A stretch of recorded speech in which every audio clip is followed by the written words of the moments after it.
सखी सहेली।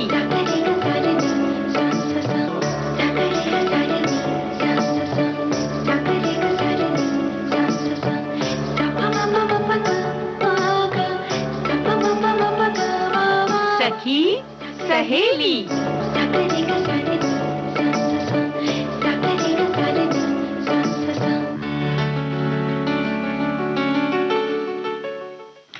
सभी सखियों, सहेलियों, सखाओं को नमस्कार। राजुल का और प्यारी बुआ आपको नमस्कार। नमस्कार नमस्कार, और सभी को प्यारी बुआ का भी नमस्कार। बुआ, आज का दिन जो है वो कुछ खास है। विजय दिवस।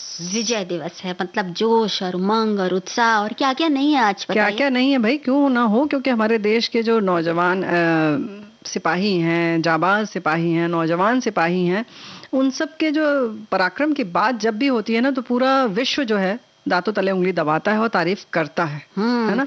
भारतीय सेना का रुतबा ही कुछ ऐसा है और उसका जलवा ही कुछ ऐसा है कि बस जब भी बात होती है तो मुंह से वाह ही निकलता है, और वाह वाही वाला काम भी हुआ है। जी हाँ, 16 दिसंबर हम विजय दिवस के रूप में बनाते हैं, लेकिन राजुल बिटिया उससे पहले ये तो बता दें कि आज हम थोड़ा सा खाने पीने की भी बात करेंगे ना। बधाई और शुभकामनाएं देते चलते हैं, फिर हम आगे की बातें भी करते हैं। हाँ, ढेर सारी बधाई, सभी सेनानियों को नमन, शहीदों को नमन, और हमारे साथियों ने भी बड़े अच्छे से लिखकर भेजा है, कुछ ने चित्र भी भेज दिए हैं। क्या बात है।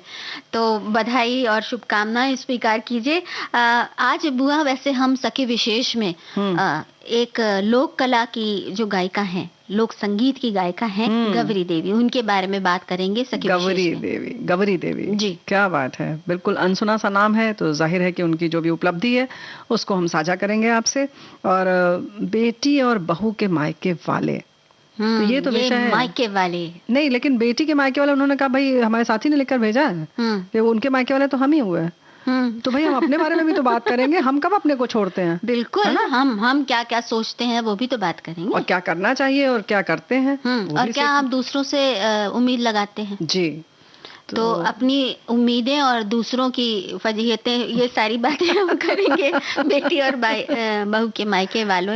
और गाना वाना सुनाओगी ना? बिल्कुल सुनाएंगे, गाने तो सुनेंगे ही सुनेंगे हम, और व्यंजनों की भी बात होगी। बिल्कुल। तो बुआ, अगर विजय दिवस की बात करें तो मन में जो जोश और उत्साह है वो बहुत सारे संदेशों में भी है। जैसे हमारे कुछ साथियों ने भी बहुत सारी बधाई दी है। भारतीय सेना की अदम्य साहस, शौर्य, पराक्रम का स्मृति दिवस, विजय दिवस की हार्दिक शुभकामनाएं। जय हिंद की सेना। जय हिंद की सेना, बिल्कुल सही बात है। जय हिंद, जय भारत, जय जवान, जय हिंदुस्तान, ये लिखते हुए हमारे साथी ने जानकारी भी दे दी है जो हम देना चाह रहे थे। नमस्कार करते हुए लिख रहे हैं कि इससे जुड़ी कुछ यादें हैं। आज से 51 साल पहले सन 1971 में पाकिस्तान के साथ हुई जंग में आज ही के दिन पाकिस्तानी सेना के कमांडर ने अपने 93,000 सैनिकों के साथ भारतीय सेना के कमांडर के सामने सरेंडर किया था। उसके फलस्वरूप नए देश बांग्लादेश का जन्म हुआ। वो दिन आज का 16 दिसंबर का ही था। आओ इस विजय दिवस के अवसर पर हम सब मिलकर भारतीय सेना को बधाई देते हैं, साथ जंग के दौरान हुए शहीदों को विनम्र नमन करते हैं। और बहुत सारे संदेश हैं। एक गाना सुन लेते हैं, फिर वो संदेश पढ़ें। हाँ। हम फौजी इस देश की धड़कन हैं, हर दिल का हम प्यार माँ की तड़पन हैं। हम फौजी इस देश की धड़कन हैं, हर दिल का हम प्यार माँ की तड़पन हैं। पूरा करने चले हर वचन साथियों, अब तुम्हारे हवाले वतन साथियों। साथियों, साथियों,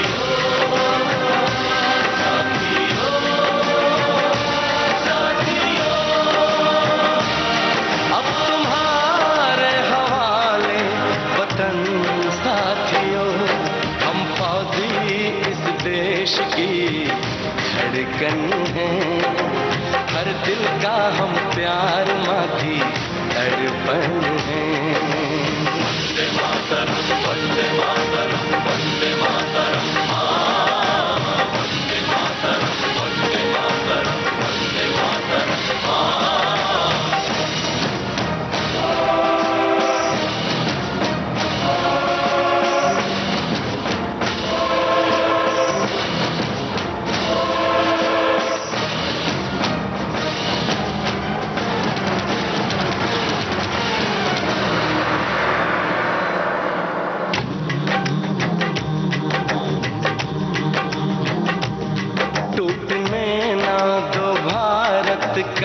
विश्वास तुम,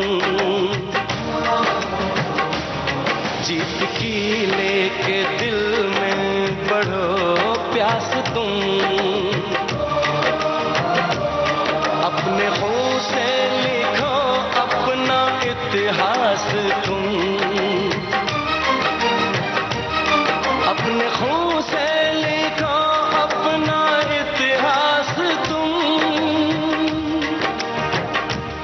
अपने भारत को अपना नमन साथियों, नमन साथियों, साथियों, साथियों, साथियों,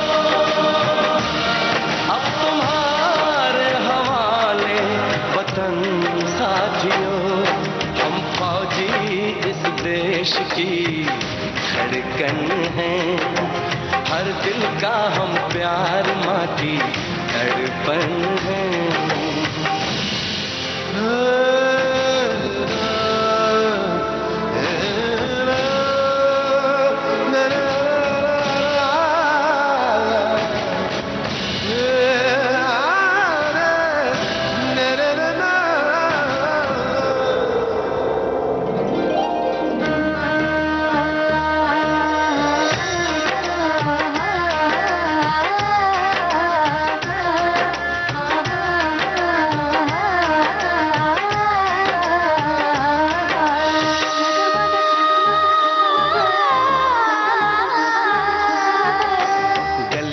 चौबारों में प्यार हमने किया, दिल के अरमां का इज़हार हमने किया,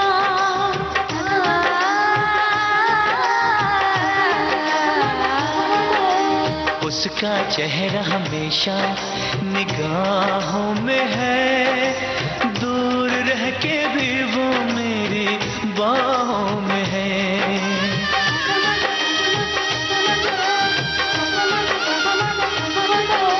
विदा किया था उसने मेरे सर पे लगा के टीका,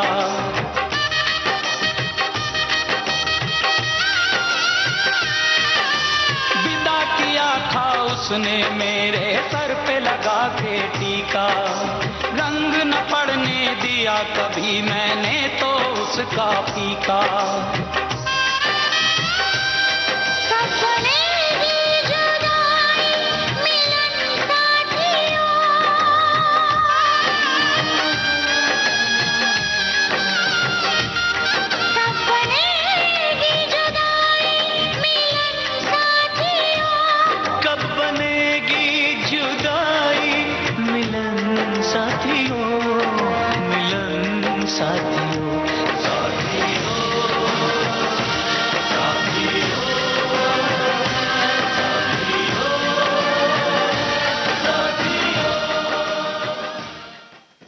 बुआ कितना सुंदर ये गाना है, और हमारे जो जवान है उनके जीवन का कितना सही चित्रण करता है। सोचिए ना, कब बनेगी जुदाई मिलन साथियों, कितने कितने महीनों तक सीमाओं पर बातें ये कह गया ये गीत। सही बात है। हमारे साथी वैसे इसीलिए तो लिखकर भेज रहे हैं, विजय दिवस पर सभी नौजवान सेना के शौर्य दिवस पर हार्दिक शुभकामनाएं, शहीदों को श्रद्धांजलि अर्पित करते विविध भारती परिवार और श्रोताओं की तरफ से। तो ये भी कर रहे हैं, तो बहुत बहुत धन्यवाद। और सब एकजुट होकर नमन करते ही हैं। वैसे एक बात तो है कि युद्ध जब होता है तो ऐसे ही नहीं हो जाता है, पृष्ठभूमि पहले से तैयार होती है। और ऐसा ही हुआ कि ये जो हम जिसके दिवस की बात कर रहे हैं, हमारे साथी ने लिखा है कि किस तरह से असंतोष की भावना धीरे धीरे फैली पूर्व पाकिस्तान में, और कुछ लोगों ने भारत में शरण ली। तब भारत की प्रधानमंत्री श्रीमती इंदिरा गांधी थी, और 16 दिसंबर 1971 के दिन पाकिस्तानी सेना ने भारतीय सेना के सामने आत्मसमर्पण कर दिया, और दक्षिण एशिया में एक नए राष्ट्र का निर्माण हुआ, बांग्लादेश। तो ये बात तो है। तो कोशिश तो यही करनी चाहिए कि अमन चैन बना रहे, शांति बनी रहे, तो कितना अच्छा हो। सही बात है। और ये भी बात है बुआ कि उस दौर के बहुत सारे लोगों की जो यादें हैं वो ये भी बताती हैं कि किस तरह से सायरन बजा करते थे मोहल्लों में, और कैसे जब ये युद्ध हुआ था। क्योंकि जो आक्रमणकारी थे, जो शत्रु की सेना थी, उनका ये कहना था कि अब हम तो बिल्कुल जीत के रहेंगे और हम बिल्कुल बिल्कुल कब्जा करके रहेंगे। तो वो जो विश्वास उनका था, उस विश्वास के साथ वो बड़ी तेजी से आगे बढ़े थे, लेकिन उस विश्वास को जब धक्का लगा था तो हम जो सहमे हुए भारतवासी थे, मतलब एक तो ये भी बात थी कि बहुत बुरा दौर देखकर इस चीज की को सामने देखकर सामने देखना डर तो था, क्योंकि देखिए आप अपने आप को बहुत मजबूत समझें लेकिन दुश्मन को भी कमजोर नहीं समझना चाहिए। यही जब जज्बा रहता है तभी आपकी जीत होती है। जिस दिन आप सोचते हैं कि अच्छा दुश्मन तो बहुत कमजोर है, हम बड़े आसानी से विजय हासिल कर लेंगे, वहीं पर आप कमजोर पड़ जाते हैं। तो आप अपने आत्मबल को तो बनाए रखते ही हैं, रखना ही चाहिए, उसके संग संग दुश्मन को भी कमजोर कभी नहीं समझना चाहिए। ये बहुत समझदार लोग कहते हैं, है ना। तो वो एक बात है कि जो तुमने याद की बात कही, उसमें वो एक जो हम बच्चों के लिए जो था कि वो हो जाता ब्लैकआउट। हाँ, तो वो जो होता था तो उसमें मोटे मोटे पर्दे कमरे में डाले जाते थे। पहली बात तो लाइट नहीं जलाई जाती थी, कुछ ऐसा हो तो जलाना भी हो तो मतलब खिड़की दरवाजे सब बंद, उसमें मोटे मोटे पर्दे होते थे ताकि कहीं से भी अगर आक्रमण होना हो तो उन्हें ये इल्म ना हो कि यहाँ पर बस्ती है, लोग यहाँ रहते हैं। तो यही हम लोग को बताया जाता है कि देखो रोशनी निकलेगी तो यहीं बम गिर जाएगा। हाँ, तो हम लोग डरे रहते थे। हाँ, तो डर की बात तो थी, लेकिन फिर हमारे देश के नौजवानों ने, सिपाहियों ने, सैनिकों ने, अफसरों ने सब मिलकर जो कहना चाहिए ना कि सफलता हासिल की। और उनकी जाबाजी को सलाम, उनकी इस वीरता को सलाम, और उन शहीदों को नमन जिन्होंने इस जो हमें सुरक्षा दी और सुरक्षा देते हुए उन्होंने अपनी जान कुर्बान कर दी। जान कुर्बान की, देश का नाम रोशन किया और तिरंगे को फहरने दिया। ऐसे ही साथ साथ उसके जो लोग परिवार के लोग थे उनके लिए भी बहुत बड़ी बात होती है कि किस तरह से, जब हम लोग तो सिर्फ अंधेरा करके डर रहे थे और उनकी क्या हालत रही होगी, ये भी सोचने वाली बात है। पल पल रेडियो पर खबरें सुनते हुए गुजारना, और कहीं पर भी अगर जरा सी भी बमबारी की बात आए तो दहशत में आ जाना। हाँ, वो ऐसे मंजर थे कि जिन्हें बहुत सारे लोगों ने या तो युवा अवस्था में देखा होगा या बचपन में देखा होगा, और उस वक्त की यादें बड़ी मुश्किल थी। लेकिन देखो ऐसा है कि जब क्षेत्र में महिलाओं के आने की हम बात करते हैं, किसी भी क्षेत्र में, हम जैसे साहित्य की बात भी करते हैं, वीरांगनाओं की बात करते हैं, लेकिन आज हम लोक गायिका जिनकी बात कर रहे हैं वो ऐसी जगह से हैं जहाँ जैसे लगता है कि कण कण में संगीत भरा हुआ है ना। कोई भी सुर, राजस्थान कहीं से भी सुर लगा दे, लेट के लगा दे, बैठ के लगा दे, दौड़ते हुए लगा दे, सही सुर लगता है, ऐसा लगता है हमें तो यही लगता है। बिल्कुल। और उस सुरों में भीग कर बड़े सुंदर सुंदर जो लोक गायन की शैलियां हैं वो बड़ी सुंदर सुंदर निकली हैं। उन्हीं में से एक शैली है मांड जो गाती थी है, और मरु कोकिला के नाम से जानी जाती हैं, तो उन्हें याद किया जाता है इस नाम से। तो गौरी देवी के बारे में हम बात करेंगे, लेकिन समय हो चला है एक अंतराल का। हाँ, कि हमें लगा कि तुम लोग अंतराल लेते हैं हम और लौटते हैं। ठीक है।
छोटा सा अंतराल पूरा हुआ और हम लौट आए हैं फिर से संगीत की दुनिया में। वहां पर जो मिट्टी से जुड़ा हुआ संगीत, उसकी तो बात मिट्टी से नहीं, देखो ऐसा है ना, छोटा सा अंतराल तुमने कहा तो छोटी सी एक कविता भी हमारे साथियों ने लिखकर भेजी। अब तिरंगे से जुड़ी हुई है तो हम नहीं रोक पा सकते। बिल्कुल नहीं रोक सकते। शत्रु सीमा लांघ न जाए, शत्रु सीमा लांघ न जाए, खड़े रहे चट्टानों से।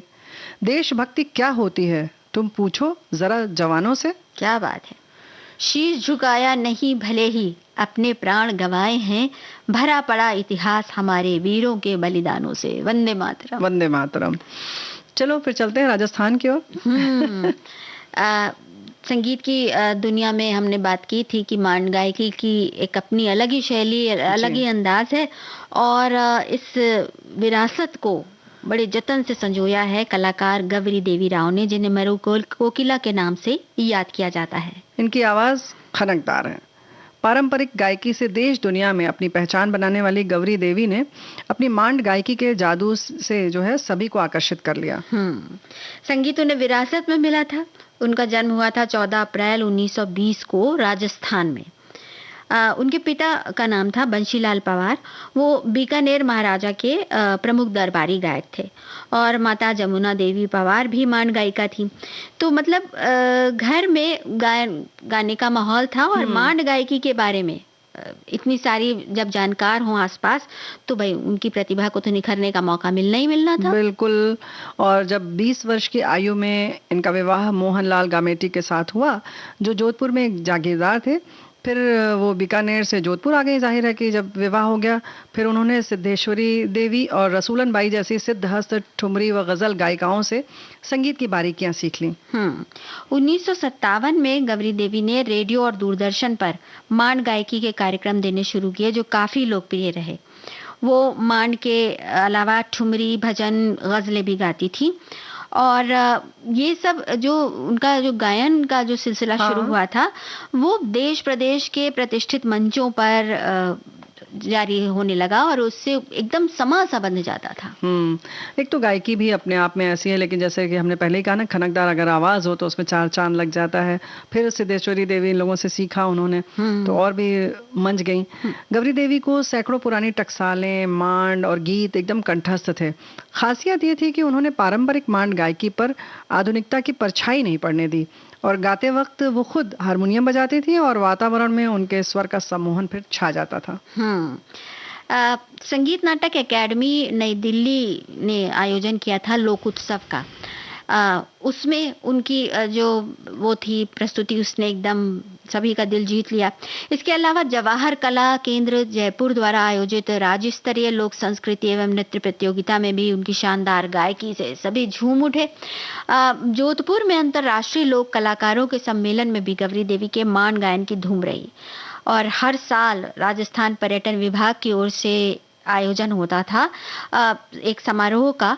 उसमें उनका मांड गायन जो था वो एक विशेष आकर्षण रहता था। 1983 में मॉस्को में आयोजित फेस्टिवल ऑफ इंडिया में जब मंच पर उन्होंने गाया केसरिया बालम आवो हमारे देश, तो कार्यक्रम में सभी सुनने वाले झूम उठे।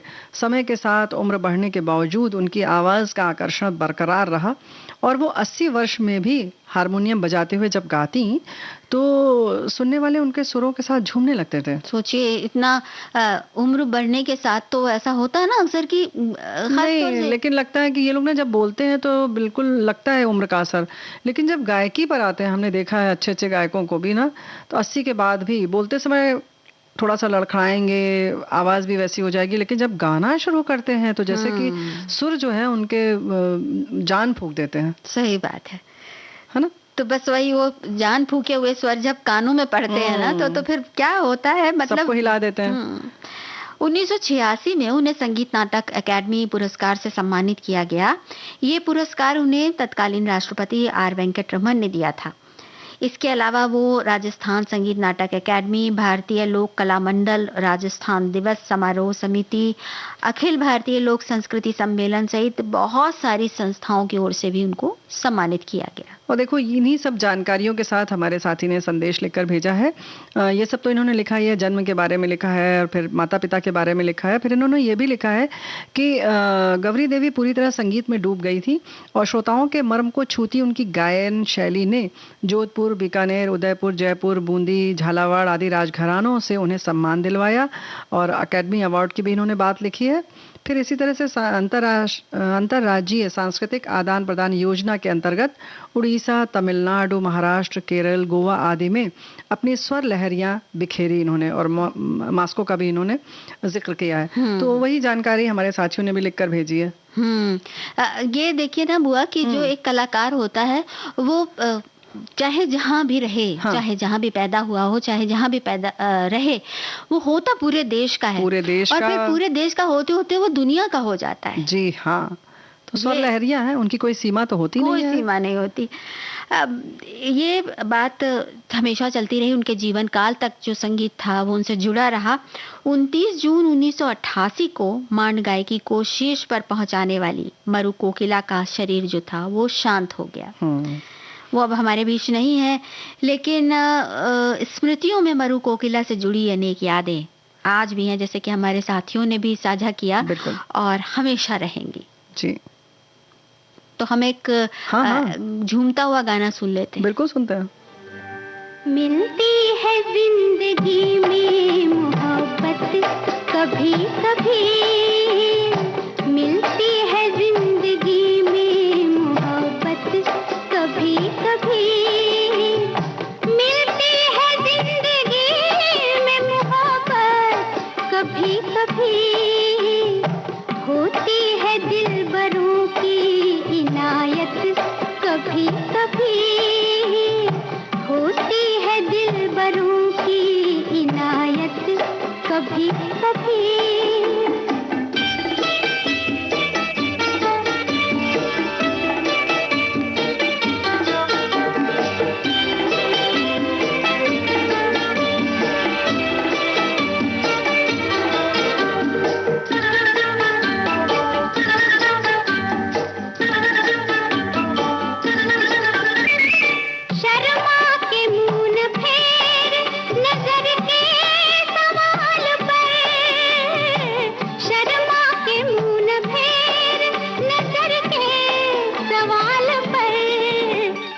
लाती है ऐसे मोड़ पे किस्मत कभी कभी, लाती है ऐसे मोड़ पे किस्मत कभी कभी, मिलती है जिंदगी में मोहब्बत कभी कभी।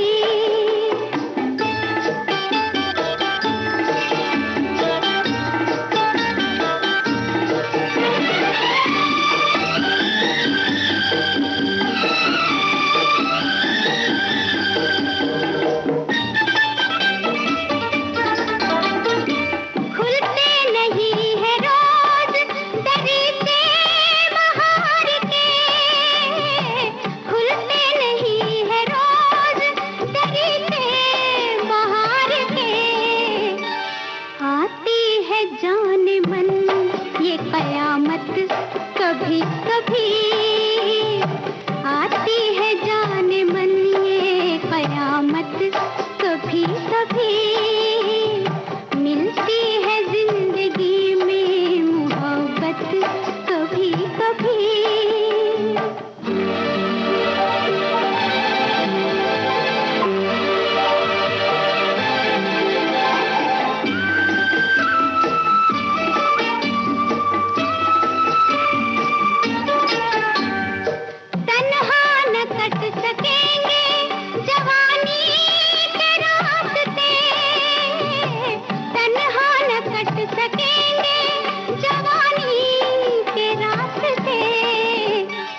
पेश आएगी किसी की जरूरत कभी कभी, पेश आएगी किसी की जरूरत कभी कभी, मिलती है जिंदगी में मोहब्बत कभी कभी।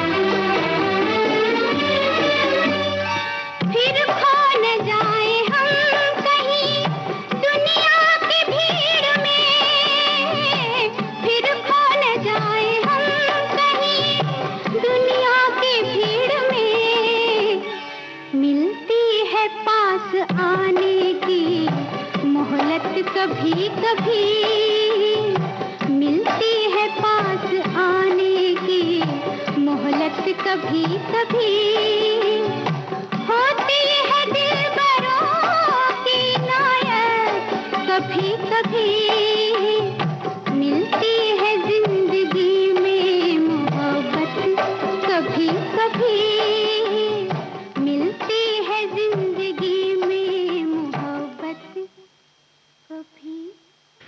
कभी कभी मुश्किल से मिलती है कुछ ऐसी बातें, कुछ ऐसी प्रतिभाएं, कुछ ऐसे लोग जिन्हें हम बरसों बरस याद करते हैं। बरसों बरस बरस तो याद करते हैं राजुल बिटिया, लेकिन एक बात ये बताओ, हमारे श्रोता भी नाराज है, हम भी बहुत नाराज हैं। क्यों बुआ? नाराजगी की क्या बात है? मांड सुनना चाहती है ना? और क्या, समझ गई ना तो तुम? सुनाएंगे ना। समझ गई ना तुम? बिल्कुल सब बच गई, हमें पता था कि ये तो वर्ड फेमस है कि भाई हमारी जो बिटिया है, बहुरिया बहुत समझदार है। हमारे साथी ने लिख कर भेजा है, केसरिया बालम मांड गायकी की उत्कृष्टता और मेहमानों के स्वागत और निमंत्रण में भी इसे गाया जाने लगा है। तो इन्होंने लिखा आपके लिस्ट में हो तो जरूर सुनवाएं। तो भाई लिस्ट में है, इसके लिए पूरा कार्यक्रम सुनते रहिए। सखी सहेली, थोड़ा ट्विस्ट भी तो होना चाहिए ना बुआ। मतलब सारे व्यंजन अगर एक साथ थाली में परोस दिए जाए तो बताइए ना कि खाने वाले का मन कहीं होगा। अब जैसे आजकल मटर का सीजन है, कितना जबरदस्त है। बाजरा भी तो आ रहा है। हाँ, तो मटर और बाजरा की कितनी सारी चीजें बनती हैं। और गुड़। क्या बात है, मतलब आप तो बिल्कुल एक के बाद एक के बाद एक के बाद। नहीं, सहजन का सूप भी बनेगा, हमारे साथी ने लिखकर भेजा है। लेकिन कहीं मायके और ससुराल वालों में कुछ ज्यादा तो नहीं नोक झोंक हो जाएगी? अरे नोक झोंक तो ऐसे जिंदगी में चलती ही रहती है बुआ, क्योंकि बिना नोक झोंक के जैसे होता ना कि खाने में अगर वो ना नमक ना हो, नमक तो जाने दीजिए आप, मिर्च अगर ना हो, अगर आज की खटाई ना हो, तो अदरक ना हो, सब चाहिए, सब है ना। लौंग भी चाहिए, काली मिर्च वाला तीखापन भी चाहिए, लाल मिर्च वाला तीखापन भी चाहिए, हरी मिर्च तो है ही ताजगी का एहसास कराती है। तो चले, सारे रंग, सारे स्वाद, सब कुछ होना चाहिए। और इन स्वादों के साथ ही अगर आप जैसे हम बात कर रहे थे ना मटर की, तो एक तो ताजी ताजी मटर लीजिए, उसे छीलिए, और जो छौंक के हम लोग बनाते हैं ना, घुघरी जो बनती है, घुघरी, क्या मजा आता है। उस पर से मटरी वटरी कुछ हो घर में तो डाल दीजिए, मजा आ जाएगा खाने में। नहीं तो आप केवल जीरे से छौंकिए, उस पर नींबू डालिए, हरी मिर्च अदरक भी डाल लीजिए, और उस छौंकते समय उसके बाद नींबू निचोड़ के और खा लीजिए वैसे ही। ज्यादा उसको सजाने की जरूरत नहीं है। और वो ऐसा नाश्ता है कि आजकल के दिनों के लिए बिल्कुल मुफीद भी है और पौष्टिक भी बहुत ज्यादा होता है। इसी तरह देखने में भी बड़ा सुंदर लगता है ना, कितना रंग बिरंगा, भूख खुल जाती है बिल्कुल। और चाहे सुबह चाय खाएं चाहे शाम को खाएं। ऐसे ही तो बुआ मटर का निमोना भी होता है, जिसको कि खाने का मतलब जो लालच है। तो लेकिन लोग थोड़ा अलग अलग तरीके से बनाते हैं, तुम कैसे बता रही हो? हम जो बना रहे हैं वो मटर को पीस के और उसको भून कर जी, उसके बाद फिर उसमें हम छौंका जाएगा उसको। और उसमें क्या क्या पड़ेगा ये हम बाद में बताएंगे। अभी एक छोटे से ब्रेक का वक्त हो रहा है, तब तक आप मटर छील के पीस लीजिए। हाँ, हम ब्रेक के बाद तुरंत वापस आते हैं जी।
ब्रेक समाप्त हो गया और हम वापस लौट आए हैं बुआ। और कहिए, फरमाइश पूरी करोगी ना, बस ये बता दो तब तो हम आगे बढ़ें। अरे लीजिए, पहले हम वही कर लेते हैं। ऐसा? क्या बात है।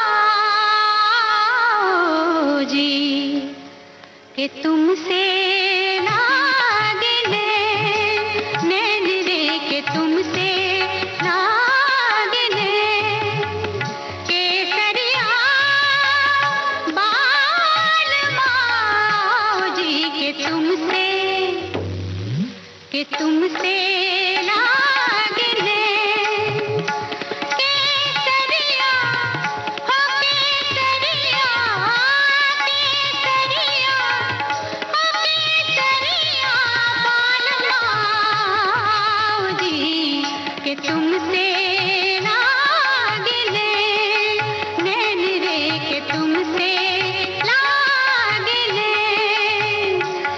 केसरिया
बुआ शिकायत पूरी हो गई ना? जी खुश कर दिया तुमने। वाह वाह वाह वाह वाह। बुआ खुश और तो सब खुश और हमारे श्रोता खुश तो सब खुश। भाई देखो तुम्हें धन्यवाद तो जरूर देते हैं, लेकिन फिल्म का ये गीत वाकई दिल तक पहुंचने वाला है। मांड गायकी तो वहाँ के लोक गायकों से जब सीधे सामने भी सुनो ना तो ऐसे लगता है कि हाँ मेहमान चले आ रहे हैं और उनका स्वागत किया जा रहा है। तो वो जो जज्बा और वहाँ की जो जोशीलापन है ना वो सब दिल तक पहुंचता है। उसका तो कोई जवाब ही नहीं है। क्या बात है, सही बात है, लाजवाब चीज है।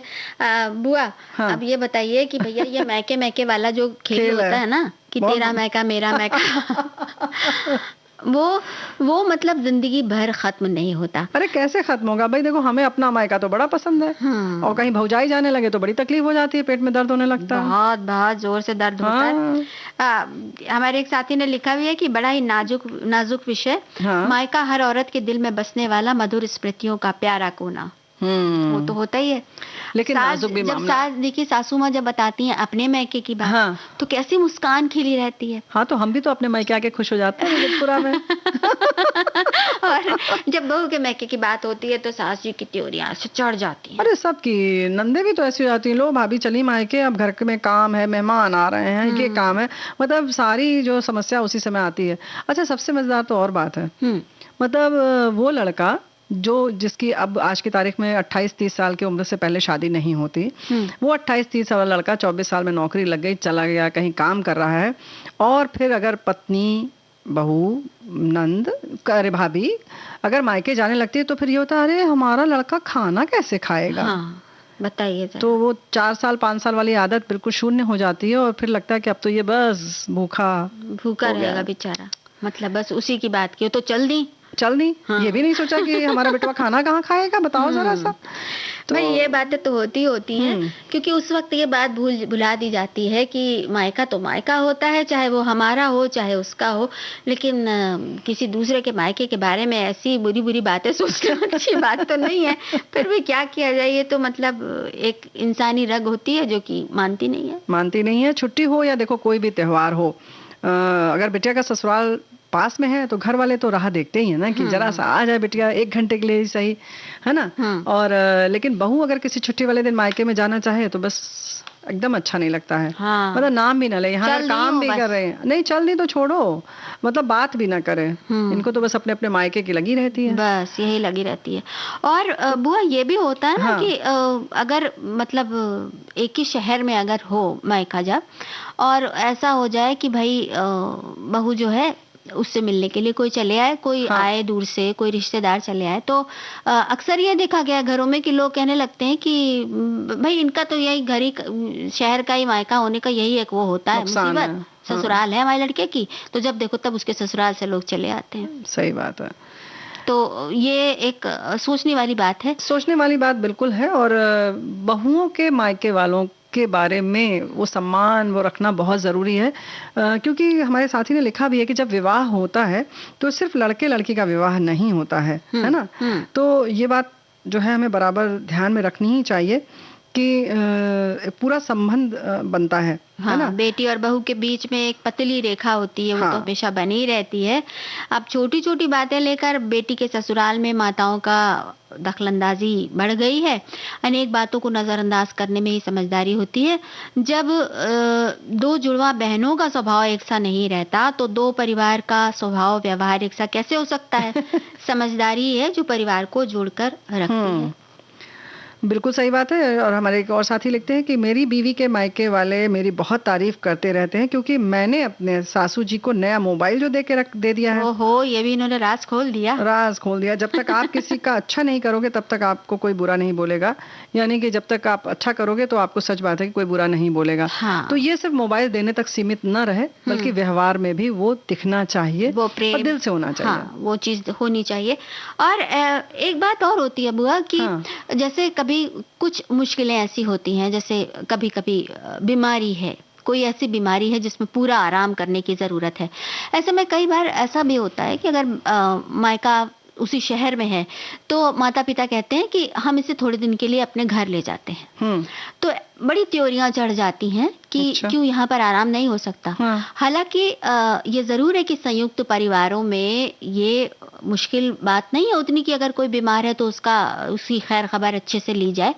लेकिन फिर वही एक बात आ जाती है कि सास काम कर रही है और बहू आराम कर रही है, तो उस बात में थोड़ा सा लोगों को संकोच होता है और वो नहीं करना चाहती है आराम और चली जाती हैं। तो उस बात पर भी बहुत बड़ा तूफान उठता है और कहीं कहीं नहीं उठता है, लेकिन अंदर अंदर कहीं ना कहीं एक शांति युद्ध का वातावरण बना रहता है।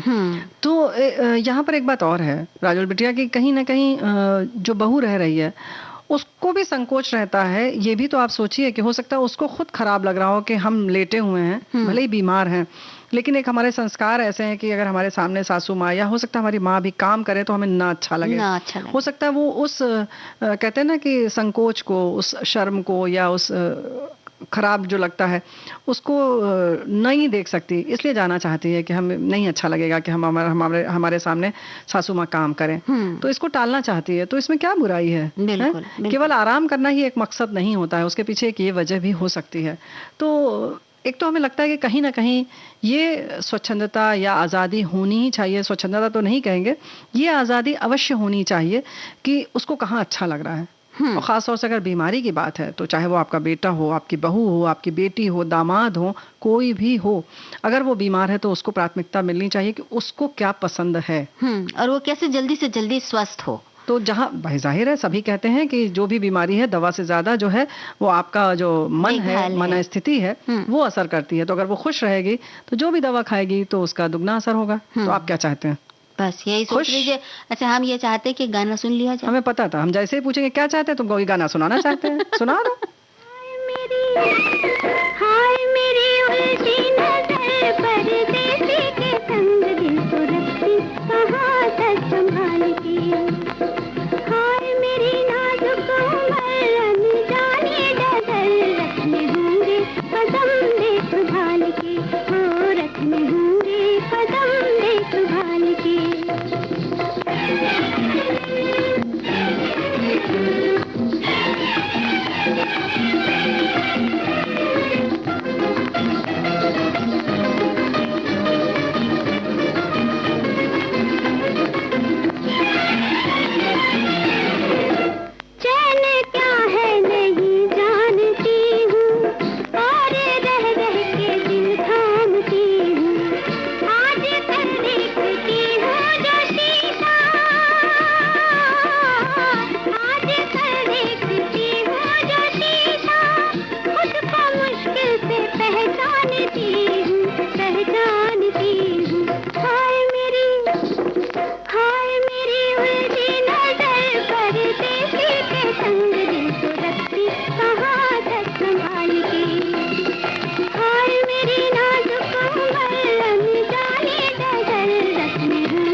बुआ ऐसी ही अनजानी डगर होती है जब शादी करने के बाद लड़की घर आती है किसी की बहू बन के। तुम तो या ऐसे अपनी बात कर बेटी रही जाती हो है। कि हमें कुछ पता ही नहीं है, तुम तो ऐसे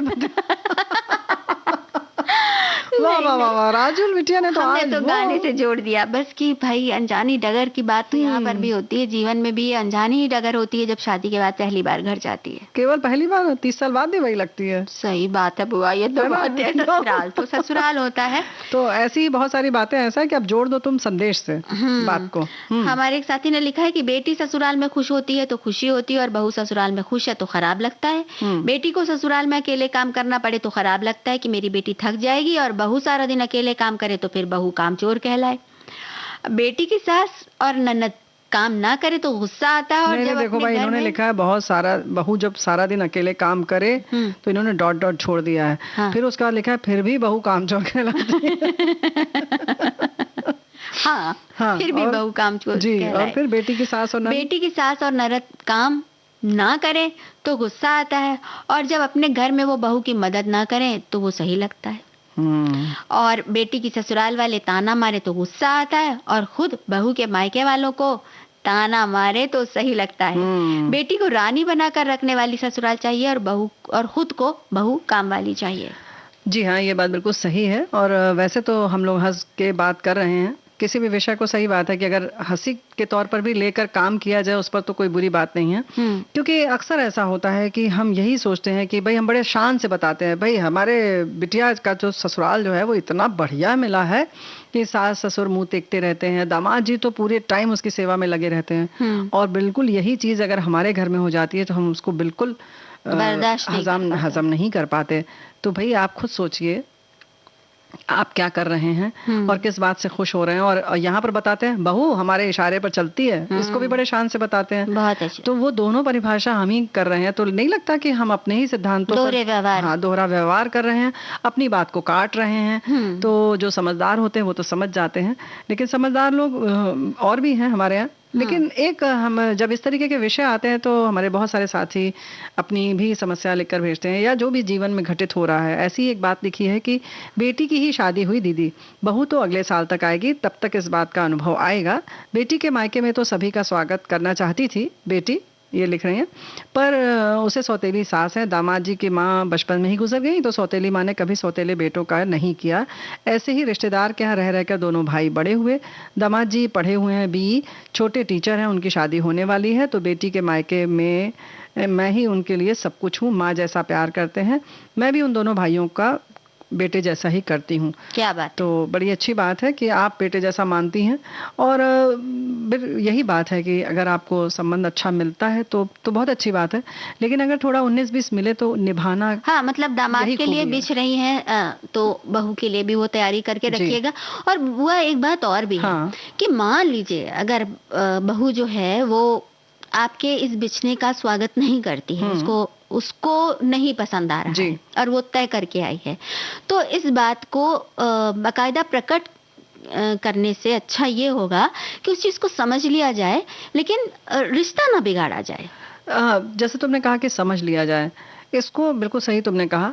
ये सोचे कि ये ऐसा क्या है, कहीं कोई पूर्वाग्रह है इसके मन में, कोई कारण हो सकता है, या उसका कुछ पहले का कुछ ऐसा अनुभव है जिसकी वजह से वो तैयार होके आई है, या उसको बचपन से, कभी कभी माता पिता भी बचपन से यही कहते हैं कर लो ऐश, ससुराल जाओगी तब पता चलेगा। और सास का तो नाम ही बुरा होता है। सास का तो नाम ही बुरा है, तो क्या ऐसा तो नहीं कुछ उसके मन में भर दिया गया है? तो उस कोमल मन को थोड़ा सा समझाइए, कोशिश करें पहले समझने की कि ये ऐसा क्यों कर रही है।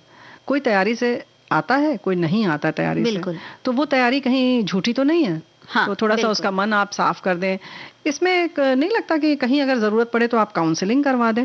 हाँ, ये भी हो सकता इस तरह से भी कर सकते हैं। तो ये एक पूरी पढ़ाई भी है अपनी तरह से, काउंसलर से काउंसलिंग करवा दें कि भाई क्या वजह है, खुद की भी करवा लें कि हम इसको कैसे हैंडल करें, इसका स्वागत कैसे करें ताकि ये खुश रहे। तो आप सिर्फ ये ना सोचे कि ये गड़बड़ है, बल्कि ये सोचें कि इस गड़बड़ चीज को हम कैसे ठीक कर सकते हैं और कैसे अपने माहौल में ढाल सकते हैं, या एक नया माहौल कैसे बना सकते हैं। उसके लिए भी तैयार रहिए। हाँ, और वो कई बार ऐसा भी होता है कि बहुत खींचे खींचे शुरुआत में रहते हैं लोग आपस में। अगर बहू और बेटी मतलब बहू का मायका अगर वहीं पर हो, शहर में ही हो, तो ऐसा होता है कि बहुत खिंचाव रहता है। क्यों हम मान के चलते हैं ना कि ये तो भागी रहेंगी। हाँ, तो उसकी तैयारी में हम बहुत गड़बड़ व्यवहार भी करते हैं कभी कभी। लेकिन अगर व्यवहार संभाल लिया जाए तो फिर ये जो है बात एक मतलब समझ लीजिए कि सोने पे सुहागे वाली हो जाती है, क्योंकि ये सबसे नजदीक की रिश्तेदारी हो जाती है। और कोई भी सुख दुख हो, कोई भी उत्सव हो, वो सब आकर आपका हाथ बटाते हैं। और ऐसे में ऐसा लगता है कि जैसे एक्सटेंडेड फैमिली कहते हैं ना जिसको, वो आपके साथ है और आपको बहुत अच्छा लगता है उस वक्त। अच्छा लगेगा बस वैसे, लेकिन उसको ताना बना उसका बुने, उसको वैसे सजा के रखें। इसके लिए एक बहुत और भी ज़रूरी है, बैठ के बात करें। हम मान के चलते हैं, अच्छा हमने तय कर लिया है लड़की वाले कुछ नहीं बोलेंगे, लड़के वाले बहुत कुछ बोल सकते हैं, वो अपने नियम बता सकते हैं, लड़की वालों का नियम नहीं चलेगा, बहू के घर का नियम नहीं चलेगा बिल्कुल भी, ये कोई भी अपनी परंपरा लेकर नहीं आ सकती। तो इन सब को बिल्कुल छोड़कर नए सिरे से सोचें कि हाँ कुछ नयापन आया है हमारे घर में, एक नया सदस्य आया है, उसका स्वागत करें और कुछ नयापन अपने घर में भी लाएं, उसकी खिड़कियां खोल कर रखें, है ना? कुछ बदलाव उसके भी चलने दें और आपने जो रीतियां हैं वो तो चलाइए। और जो भी गड़बड़ लगता है या जो आप चाहते हैं कुछ नियम कि भाई बहू सुबह 7 बजे एक बार उठ जाया करो, चाय पी लो, फिर उसके बाद सो जाओ। अगर तुम्हारी 9 बजे तक सोने की आदत है लेकिन आप चाहते हैं कि हमारे संग चाय पिए, तो आप इससे बड़े प्यार से कहिए कि 7 बजे एक बार संग में बैठ जाया करो, बड़ा अच्छा लगेगा। उसके बाद फिर तुम अपने कमरे में चली जाओ। तो कुछ एक नई परंपरा शुरू कीजिए, देखिए, प्रयोग कीजिए, अच्छा लगेगा। हम गाना सुन ले तो अच्छा लगेगा।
होके रहूंगी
बुआ बातों से बातें निकलती हैं, लेकिन भैया भूख फिर लगाती है। नहीं, भूख लगे, लेकिन उससे पहले बता देते हैं, हमारे एक साथी ने बहुत अच्छा टिप दिया है। स्मार्टफोन के द्वारा बेटी की सुखद गृहस्थी को देखिए, खुश रहिए, हर समय उसकी गृहस्थी में टांग मत अड़ाइए, बिना बात के बहू के मायके की मौखल सी मत बढ़ाइए।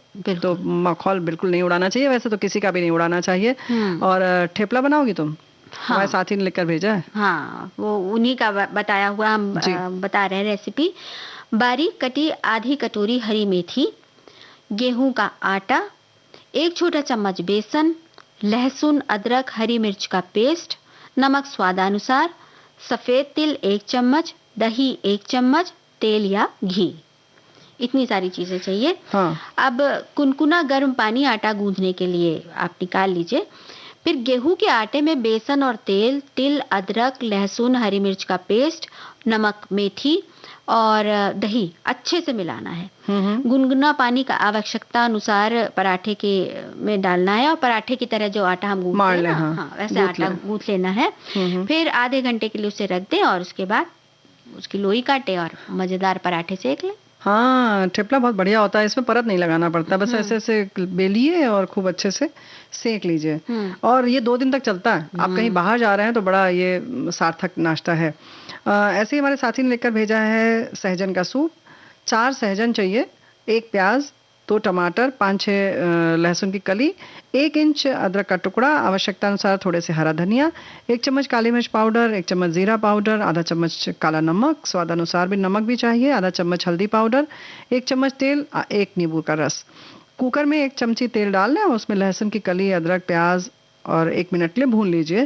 फिर उसमें टमाटर डाल लीजिए, फिर नमक डाल के हल्दी पाउडर डाल लें, सबको अच्छे से मिला लीजिए। फिर 2 गिलास पानी डाल लीजिए, 3 सीटी लगाएंगे। अब अच्छे से पक गए हैं, अब हैंड ब्लेंडर की मदद से इसको क्रश कर लीजिए, छन्नी से छान लीजिए। सहजन अगर अच्छे से नहीं क्रश हुए हैं तो चमची की मदद से उसके बीज का वो निकाल दीजिए और फिर सूप में डाल लीजिए। और एक पैन लीजिए, उसमें छन्नी से छना हुआ ये पानी डाल लें, 2-3 मिनट तक उबाल लें। और अब उसे काली मिर्च का पाउडर, जीरा पाउडर, नींबू और काला नमक डाल के अच्छे से मिला दीजिए और अंत में हरा धनिया डाल के सर्व कर दीजिए। क्या बात है, बहुत बढ़िया। बुआ, हम तो सूप का स्वाद लेते हैं, लेकिन अब चलने का समय हो गया है, तो दीजिए राजुल और प्यारी बुआ को इजाजत, स्वीकार कीजिए हमारा नमस्कार।